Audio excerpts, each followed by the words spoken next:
Hello everyone, how are you guys and welcome back to my channel Biology Believe।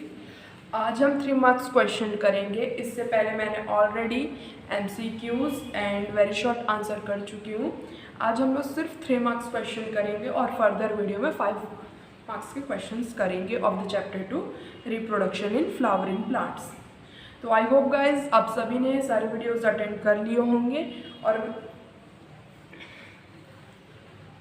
चलो अब हम start करते हैं, ठीक है। Question number 1, name the 2 end products double fertilization in angiosperm, how they are formed. अब आपको इसमें यह बताना है, देखो क्वेश्चंस आते हैं इस टाइप से, ठीक है। एक बार आप अगर NCERT पढ़ लिए फिर क्वेश्चंस कर लिए फार बेटर, ठीक है। समझ आ जाता है कि आपको कैसे आंसर करना है और कैसे क्वेश्चंस को समझना है, ठीक है। तो देखो इसमें आप लोगों को डबल फर्टिलाइजेशन में उसका एंड प्रोडक्ट बताना है, ठीक है। वो कैसे फॉर्म होता है और आपको डेवलपमेंट ऑफ सीड बताना है, बस इसमें इतना है, ठीक है। तो देखो जो इसका एंड प्रोडक्ट होता है वो डाइप्लॉइड जाइगोट होता है और ट्राइप्लॉइड प्राइमरी एंडोस्पर्म न्यूक्लियस होता है। अब ये फॉर्म कैसे करता है, ठीक है, how it is formed. Alright, देखो diploid zygote is formed by a fusion of haploid gamete male gamete and X, ठीक है।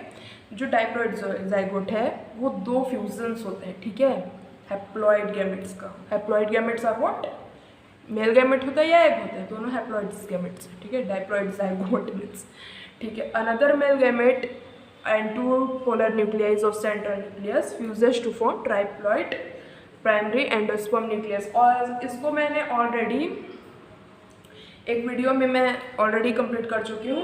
उस वीडियो का टाइटल है outbreeding devices and double fertilization. उसमें मैंने होल प्रोसेस दोनों का समझाई हूँ। उसमें आपका क्वेश्चन आंसर भी हुआ था, वो सिर्फ 2 टॉपिक्स का, सिर्फ बेसिकली वो 2 टॉपिक्स का था। तो वो एक और सेपरेट वीडियो है, अगर आप चाहें तो आप देख सकते हैं। Otherwise if you know you can watch here only, ठीक है, as you wish. During the development of seed, seed का डेवलपमेंट कैसे होता है। The seed undergo mitotic division to form a mature embryo, ठीक है। जो सीड होता है वो माइटोटिक डिवीजन में जाता है एक मैच्योर एम्ब्रियो बनाने के लिए, ठीक है। Second, primary endosperm cell give rise to the nutritive tissue called endosperm. जो प्राइमरी एंडोस्पर्म है वो क्या करता है, एंडोस्पर्म को न्यूट्रिशन प्रोवाइड करता है, ठीक है, which provide nourishment to the embryo. अगर न्यूट्रिशन प्रोवाइड होगा तो वो एम्ब्रियो को वो नरिशमेंट देगा, okay. I hope this is clear. और guys I highly recommended that video पिछले वाले का, क्योंकि उसमें हमने 10 क्वेश्चंस ऑफ MCQs किए थे। वो आप लोगों के जो छोटे छोटे MCQ वेरी शॉर्ट आंसर वो काफ़ी इंपॉर्टेंट होते हैं, तो आप उसे भी आप अटेंड कर लीजिए, ठीक है। Differentiate between the geitonogamy and the xenogamy in plant, which one of the between 2 will lead in breeding depression and why। This is very good and questions, ठीक है। देखो इसमें आप लोगों को गैटेनोगैमी और जेनोगैमी के बीच में डिफ्रेंशिएट करना है, ठीक है। तो देखो आपका जो गैटेनोगैमी है वो क्या होता है, it is the transfer of pollen grain from anther to the stigma of another flower of the same plant, ठीक है।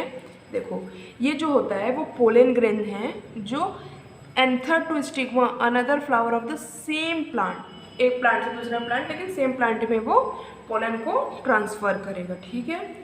और लेकिन इसमें क्या होता है, ये पोलन ग्रेन को ट्रांसफ़र करेगा from the anther by stigma दूसरे डिफरेंट प्लांट के, डिफरेंट प्लांट के डिफरेंट फ्लावर से। गैटेनोगैमी क्या है, वो एक ही प्लांट के डिफरेंट फ्लावर्स, ठीक है, डोंट कंफ्यूज्ड। कुछ लोग इसमें गलत हो जाए, लिख लेते हैं, ठीक है। सो बी प्रेजेंट माइंडेड होना चाहिए अगर यहाँ ऐसे लिख रहे हो तो। The pollen grains are genetically similar to the plant. अब इसमें देखो जो पोलन ग्रेन्स होता है वो genetically similar to the plant हुआ है। अब वो जेनेटिकली सेम होगा ही, क्योंकि एक ही प्लांट के डिफरेंट फ्लावर्स है तो जेनेटिकली सिमिलर तो होगा ही। लेकिन जो आपका जेनोगैमी है वो थोड़ा सा वेरिएशन होता है। क्यों, जेनेटिकली डिफरेंट होता है, क्योंकि वो डिफरेंट प्लांट्स के पोलन ग्रेन्स को कर रहे हैं ना, तो वो थोड़ा जेनेटिकली डिफरेंस होता है। ऑलराइट,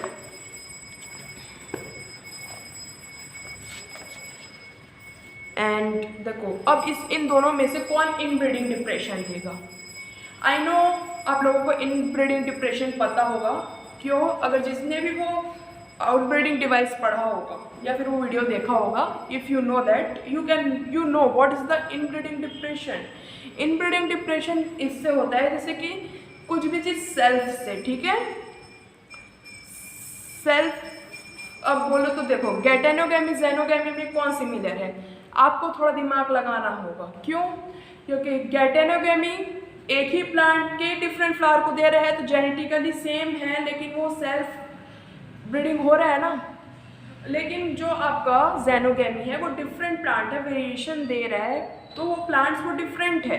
लेकिन जो गैटेनोगैमी है that produces the inbreeding depression, ठीक है। सो यू शुड नो, चश्मो इसमें 3 टाइप्स के होते हैं ना, you know that.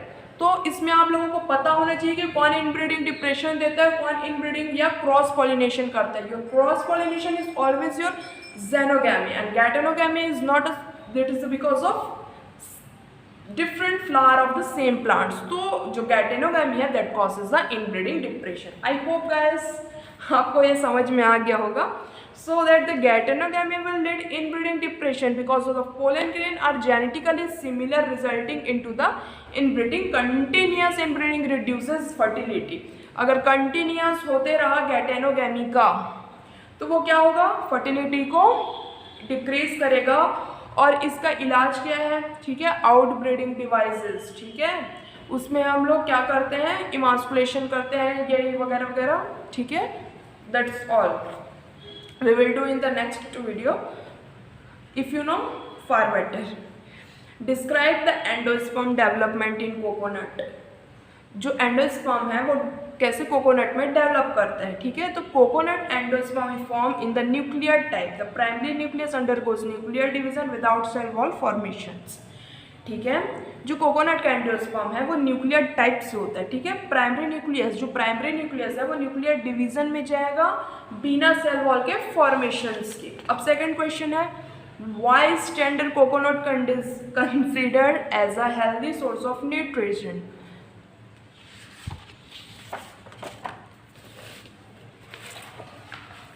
Soft coconut is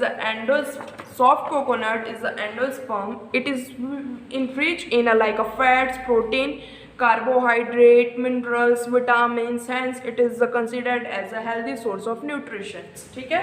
अब देखो सब लोग, आप लोग जानते होंगे कि कोकोनट कितना ज़्यादा उसका जो रहता है पानी वगैरह वो कितना ज़्यादा हेल्दी रहता है हमारे बॉडी के लिए, ठीक है। सो डॉक्टर्स भी ये कंसिडर करते हैं कि आपको नारियल पानी पीना चाहिए, ठीक है। How seed different from castor seed with respect to endosperm. अब आपको बताना है कि सीड कैसे डिफरेंट होता है कैस्टर सीड से, उसको हम लोगों को कैसे कंसिडर करना है, with the help of what, your endosperm. देखो गाइस, आपको आंसर लिखने का तरीका मेन क्या होता है, अंडरलाइन करो, ठीक है।